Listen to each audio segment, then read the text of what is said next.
Sometimes life throws you a curveball that starts out looking like just another rainy Tuesday, but ends up rewriting the whole damn playbook mine did. Right there in the salty little fishing town of Saltmarsh Cove, where the waves crash like they're mad at the shore, and folks like me, we just keep our heads down, fixing what's broken before it breaks us. I'm Jack Harlan, 37 years old, hands calloused from swinging a hammer since I was old enough to reach the workbench. And yeah, a single dad to my spitfire of a girl, Mia, who's got her mama's wild curls and eyes that see right through your bullshither mama. Sarah, she left us 3 years back to some fast-moving cancer that didn't give us time to say goodbye proper. So now it's just me and Mia against the world. Me scraping by on odd carpentry gigs, patching leaky roofs and wobbly fences for folks who can't afford the big cruise, and her tugging at my jeans, asking why the stars look sad some nights. That afternoon, though, the sky was doing its usual Pacific Northwest weep, drizzling just enough to make everything slick and miserable. And I'm at the corner market grabbing milk and whatever's on sale for Mia's lunchbox when I spot this old-timer in a beat-up wheelchair, wrestling with the front steps of his sagging bungalow like he's in a grudge match with gravity itself. His ramps rotted clean through, splintered wood hanging like broken teeth, and he's grunting, veins popping in his neck. Too proud to holler for help, but too stubborn to quit. Something in me just snaps, Maybe it's the echo of Sarah's voice in my head, the one that always said, "Jack, we don't walk by hurt." Or maybe it's just exhaustion from carrying too much alone. But I drop my bags, jog over, and kneel down. I level with him. "Hey, mister, that ramp's got it out for you. Let me swing by after my shift. I'll make it right. No charge, just neighbor stuff." He looks up, those faded blue eyes sizing me up like he's seen 1,000 cons in his day, and mutters something gravelly about not needing pity, but I catch the flicker, the relief he won't admit. And by evening I'm there with Mia bouncing on my boot, hauling salvaged 2x4s from the bed of my rusty Ford, rain soaking my flannel till it clings like a second skin, and I'm nailing that thing solid, sweat mixing with the downpour, while he watches from the screen door, silent as a ghost but nodding once, like that's all the thanks a man like him can give. His name's Earl Whitaker, turns out 74, wiry as a fence post, with a voice like tires on gravel, and a house that smells of stale pipe smoke and engine grease, the kind of place where the walls whisper secrets if you listen close. We get to talking over black coffee and chipped mugs, Mia curled up on the threadbare couch sketching motorcycles she swears she's seen in her dreams, and Earl lets slip pieces of a life that hits me like a gut punches a Gulf War vet, legs shredded by shrapnel that never quite healed right. Spent his wild years riding with the Iron Reapers, this outlaw biker crew out of Reno. Brothers inked with skulls and pistons who pulled him through the sandstorms and the nightmares after. Photos yellowed on the mantle show him younger, leather cut slung over broad shoulders, grinning feral astride a chopped Harley under desert suns. But now it's just him and the ghosts, chapters scattered to wind or graves. And he's rattling on about how loyalty's the only currency that don't rust, how he'd give his last breath for a brother who showed up when the world didn't. I sit there, stirring my coffee slow, feeling that ache in my chest widen the one that's been there since Sarah's funeral, when the casseroles stopped coming and the silence settled heavy because damn if I don't get it, this quiet fury at being left to rot alone. And when he asks why I'd bother with his sorry ramp, I shrug, say something lame like, "Hell, Earl, somebody's got to keep the world from falling apart one board at a time."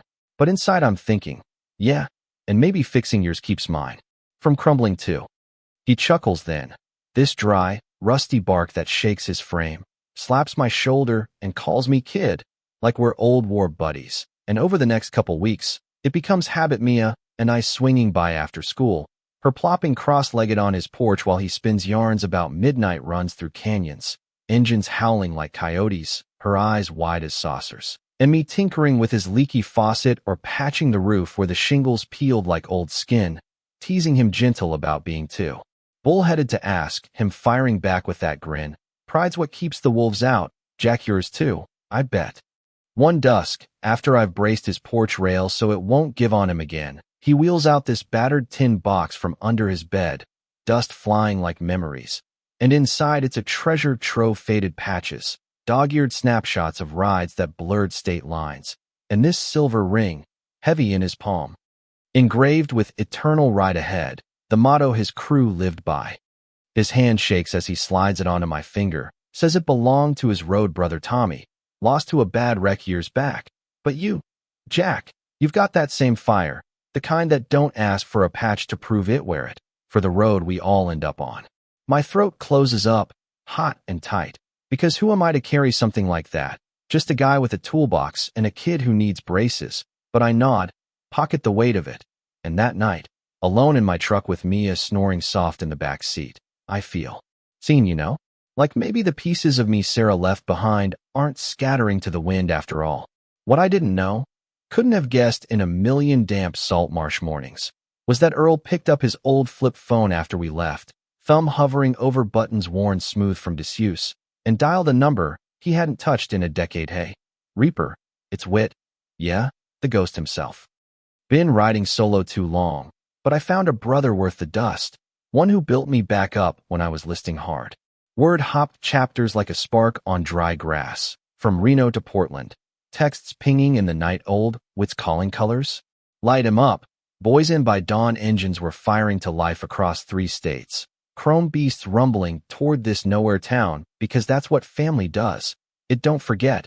It don't forgive the miles. Earl's different that next day, sitting taller in his chair, a spark in his eyes like he's 20 again. And when Mia and I roll up with a grocery sack of apples and her latest drawing a trike zooming past whales, because why not, he just looks out at the fog-shrouded hills and says, low and steady, you're gonna hear it soon, Jack. A sound like the earth's waking mad. But don't flinch, it's kin coming home. I'm half laughing, thinking he's pulling one of his tall tales, but then it starts, faint at first, a growl under the gull's cries, building like a storm you feel in your bones, and Mia's at the window, breath fogging the glass. Daddy, it's monsters? No. Baby, I say, heart kicking like a mule. It's something else. By mid-afternoon, the whole cove's shaking, vibrations rattling the loose fillings in my teeth. And there they are, 40 iron reapers thundering in, a wall of polished steel and weathered leather, patches gleaming like badges from another war, slowing to a precise halt outside Earl's place in a formation tighter than a drum circle.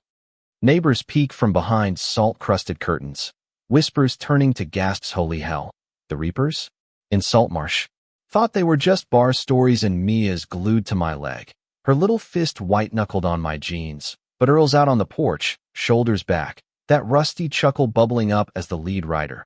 This mountain of a man named Vance Ghost, Riley, chapter pres with a scar carving his jaw like a lightning bolt, and eyes that stared down worse than small-town stares, dismounts and crushes Earl in a hug that lifts the chair wheels off the ground. Whit, you old coyote, you called. We came hell, we brought the thunder. Then Vance turns, clocks me standing there frozen with the grocery bag dangling stupid from my hand, and strides over, boot heels thudding like Judgment Day. So you're the hammer who patched our brother's ride. Huh? Simple fix, I mumble, pulse hammering, but he clamps my shoulder, firm but not crushing, and there's this warmth in it, like he's handing over a key to a club I never auditioned for. Nah, brother, ain't Simplite's the code, giving when the tank's on empty. He squats then, all 6'4", folding down gentle to Mia's level, pulls a bandana from his pocket red as blood, skull faded but fierce, and ties it round her wrist like a bracelet. Hey, little road warrior, your old man's got more grit than half the cuts in my crew. You keep him straight, yeah? She nods, solemn as an oath. And just like that, the fear uncoils from my gut, replaced by this wild, humming belonging I haven't felt since Sarah and I danced in our kitchen to scratchy vinyl. That energy carries into the next morning, sun slicing through the mist like it knows something good's brewing. And there they are again, 40 Harleys lined up Main Street like chrome sentinels, flags snapping crisp in the breeze. Reaper banners, American ones too, faded POW flags for the ghosts who didn't ride home.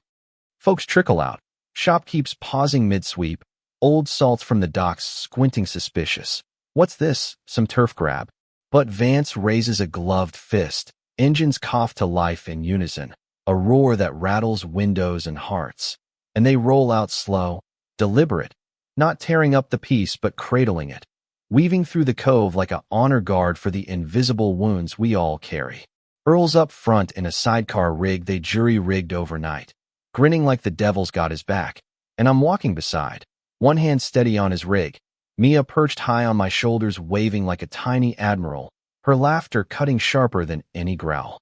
Kids line the sidewalks, jaws slack, then whoops and waves breaking out, an old vet in a VFW cap snapping a salute that Vance returns grave and true, and by the loop back to the docks, the claps start sporadic at first, then rolling like the tide, cameras flashing from porches, whispers shifting to cheers, because this ain't invasion, it's vindication, proof that the world's rough edges can polish up kind if you let him. We end at Earl's, engines idling low like purring beasts, and the yard turns into a makeshift feast, neighbors edging in cautious with coolers of ribs and potato salad. That young mom from the bakery, Tessa, who once crossed the street when a reaper rolled through years back, sets down her cornbread tray with cheeks pink. I figured you for trouble on two wheels, she admits, voice pitching soft, but today, you made this town feel unbreakable. Vance nods, respectful, no swagger, just, ma'am, trouble's what we left behind, this here's settling scores with good. I'm off to the side, nursing a beer, watching Mia dart between tattooed legs like she's always known him, and this big ox of a reaper, they call him Iron Mike, hauls me aside, breath beery and eyes crinkling. Most folks see a man down and polish their boots the other way. Jack, you rolled up sleeves. I wave it off, just a ramp, man, but he leans in close, voice dropping gravel. Nah, it's dignity you nailed back, ain't ever just wood and nails. It's the man who don't let a brother eat dirt alone. That hits deep, stirs the loneliness I've been hammering down like a bent nail. And for the first time, standing there with the salt wind whipping and laughter rising, I feel enough, like the cracks in me might hold if the right hand steady em. But Saltmarsh Cove being Saltmarsh, it don't stay all sunshine and sidecars. Folks start treating me different. Yeah, nods at the market turning to backslaps. The diner gal sliding my coffee black and free with a wink. You're that ramp guy the Reapers roared for, right? Kinda surreal, and Mia's lording it over her school buddies. My dad fixed Mr. Witt's way, and boom, 40 Thunder machines showed. But not everybody's raising a glass. There's Harlan Tate, this puffed-up council hack with a comb-over like a bad toupee, ad and a grudge longer than his HOA bylaws. The kind of guy who fines you for unmowed grass while his own mansion's got weeds to the eaves. All because back in the day his daddy lost a bar bet to some reaper and never lived it down. Turned it into this seething chip on the shoulder about undesirables, messing his perfect little fiefdom. He corners me outside the hardware store one gray noon, rain spitting again, Mia hiding behind a stack of lumber, and he's in my face, breath minty with false righteousness. Harlan Tate, voice all bluster and vein pop. You think hauling in that biker trash parade makes you a hero, Harlan? Bringing that noise here's a goddamn liability, scares the tourists, sets a rotten example for the kids. Next thing you know, we've got revs racing stop signs and good folk fleeing to the mainland. My blood simmers, not hot yet, but building, because I see it clear. This ain't about noise. It's Tate clawing at control. His power plays over the community fund that could fix real ramps for real folks, but he'd rather hoard it for his cronies' pet projects. And damn if that don't mirror every bully who's ever tried to board up kindness, cause it shines too bright on their shadows. I step in close, Mia peeking worried, voice low but edged like a fresh ground blade. Harlan, you want to talk danger? Real danger's letting this town swallow its own 40 men rode in here not to burn it down, but to build it up. Hammered ramps for vets like Earl, shoveled snow for shut-ins, even tossed a couple grand into the school fund while you were busy counting your parking tickets. If that's the trouble you're scared of, hell, sign me up for more, cause I'd take a roar of engines over your whisper of nothing any day. He sputters, face purpling like overripe plum. You know better than them, stirring up. But the hardware clerk's hollering from the door, half the streets paused mid-errand, and Tate backs off, muttering about council meetings, but I catch the flicker in his eye, that miffed hollowness when the script flips and the little guy don't fold. Mia tugs my hand after. Daddy, you sounded like a cowboy, and I laugh shaky. Scoop her up. Yeah, kiddo, but cowboys don't win without a posse. That dust up lights a spark, though word zips through the cove like gossip on a party line. And suddenly neighbors are out with ladders, patching each other's sills without a bill. teens from the high school starting a lawn crew for the elders, even Tessa from the bakery slipping 20s into the vet fund jar, whispering, "Saw what you did to old Tate. Jack," made me remember why we stay. The Reapers don't vanish either. Vance swings back solo one starry night, Harley purring soft outside my trailer, and hands over this small leather patch, no colors. Just the Reaper skull and threadbare silver, says Earl insisted. Ain't full membership, but respect. Jack, for the brother who don't need ink to bleed true. I stare at it, thumb tracing the stitches, why me? I whisper, throat thick, and he revs up, eyes glinting mischief in the dark. Cause loyalty's scarcer than fresh chrome these days, and you dealt it pure, no strings. Feels like a weight lifting and landing all at once, and with Mia tucked and dreaming of thunder, I pin that patch to my toolbox, a quiet vow that maybe, just maybe, I'm not riding solo anymore. Weeks roll like that, gigs picking up cause folks trust a man who keeps more than appointments. And then one Saturday, knuckles rapping sharp on my door, two Reapers, helmets tucked under arms. One a wiry vet named Sparks with tattoos snaking his neck, says Vance sent us. Jack another old-timer down the coast. Porch gave out under him last storm. Legs like Earl's, no family to call. You game? I hesitate, glancing at Mia coloring at the table, her crayon pausing mid-blue, but she hops up, grabs my tool belt from the hook. Daddy, we fix it like for Mr. Witt, please? Heart full to bursting. We pile into my truck tailing their bikes. And by sunset that stranger's porch is reborn, Sparks cracking jokes about my hammer swing, while Mia hands nails like a foreman, neighbors clustering awed as hammers ring out a rhythm older than grudge. That night, engines fading into the dusk, Mia yawns against my chest. You're their cowboy now, huh? And I kiss her curls. Maybe we all are, if we let the road call. But life's got teeth, sharp and sudden autumn bites hard that year, leaves turning bloody red. And Earl starts fading, cough rattling like loose chains, till one howling gale night the call comes. Hospital line crackling urgent, hearts giving out. Jack, get here if you can. Mia and I bolt through the storm, wipers slapping frantic. And there he is in that sterile room, pale as moonlight but cracking a weak grin when we burst in. Don't wear that funeral face, kid. I rode farther than the docks ever bet on. I grip his hand, rough and cool. You're sticking around. Old man got more stories for Mia, more coffee for us. But his eyes, those war-weary blues, they soften. Nah, Jack, I left the best behind, brothers like you. A girl who draws thunder. That's the eternal ride right there. We sit vigil through the beeps and blinks. Mia sketching quiet on his blanket, a Reaper astride a whale now, and outside, as midnight tolls, it starts again, that rumble. Building from the lot like judgment from the deep, headlights piercing the rain like accusatory fingers, 40 Reapers arrayed in silent phalanx, engines idling a low hymn that vibrates the walls. Nurses cluster at windows, jaws dropped, patients craning necks, and Earl turns his head slow toward the glow, tears carving tracks down his cheeks. They came, he whispers, voice a thread, for me? Damn right. I choke out, and in that thunder, it's not fear or fury, it's love, raw and roaring, the kind that don't need words cause it shakes the foundations instead. He slips away 2 dawns later, peaceful as fog lifting, and the funeral? Christ, it's a spectacle that rewrites the cove's, a soul procession snaking from the chapel to the bluff cemetery. 40 Harleys leading the hearse like black-armored pallbearers, engines murmuring a dirge that hushes the gulls, the whole town lining the roads now. Not with pitchforks but flags at half-mast, widows dabbing eyes, kids saluting wide-eyed. Vance at the graveside, voice booming over the pit. Earl Whitaker was fire and iron, a brother who called us from the dark we rode then. We ride him home now, and the roar erupts, a thunderclap that rolls out to sea, shaking petals from the oaks. Mia lays her drawing on the casket, Earl grinning with her amid swirling bikes, and I whisper into the wind. Thanks for the lesson. Old-timer family ain't blood, it's the hands that haul you up. As the crowd thins, patch heavy in my pocket, ring glinting on my finger, I feel the legacy settle, not crushing but carrying, like Earl's ghost revving gentle beside me.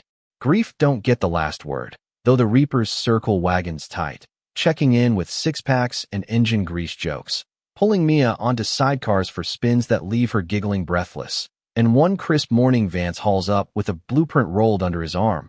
Earl's last growl was keep building. Jack, so let's scale it. Call it the Anchor Project, ramps and repairs for every vet, and shut in from here to the headlands. You lead? I blink, humbled stupid me. But me is already nodding fierce. Yes, Daddy, like Mr. Witt's porch, but for everybody. And it takes off, volunteers flooding in, reapers with welders, high school kids with elbow grease. Even Tate's rival on council chipping in lumber, despite his own spite, and each swing of my hammer echoes Earl, a tribute in sweat and splinters. By summer, Salt Marsh throws its first Unity rally, square packed with pickups and bikes, a stage banner screaming, Ride Eternal. And Vance drags me up there amid whoops and whistles. This man's the spark built one ramp, ignited a fleet, loyalty in overalls, boys. Applause crashes like waves, engines revving harmony, and they hand me a framed cut. No official claim but stitched bold. Anchor brother, Mia tugging my sleeve, teary. See, Daddy, you're thunder now. Fireworks bloom wild over the bay that night, but the real boom's the reapers peeling out, a farewell roar that promises return. And as Mia sleeps heavy in my arms, I murmur into the dark, we're good, be not alone, not ever, cause kindness. It don't just fix ramps, it forges roads that outlast storms. Still, as the embers cool, I can't shake the itch. What if Tate's half right? What if that roar scares off the quiet ones, turns our cove into some biker mecca that prices out the fishermen? Or hell, maybe it's the salve we needed, but at what cost to the old guardrails? You tell me. Folks, drop in the comments where you're tuning in from. Did a simple fix like Jack's ever backfire in your world? Or does loyalty always win the drag? Hit like if it revved your heart. Subscribe for more tales from the edge that remind us we're all just one kind spark from thunder. Your thoughts, your stories, that's the real ride.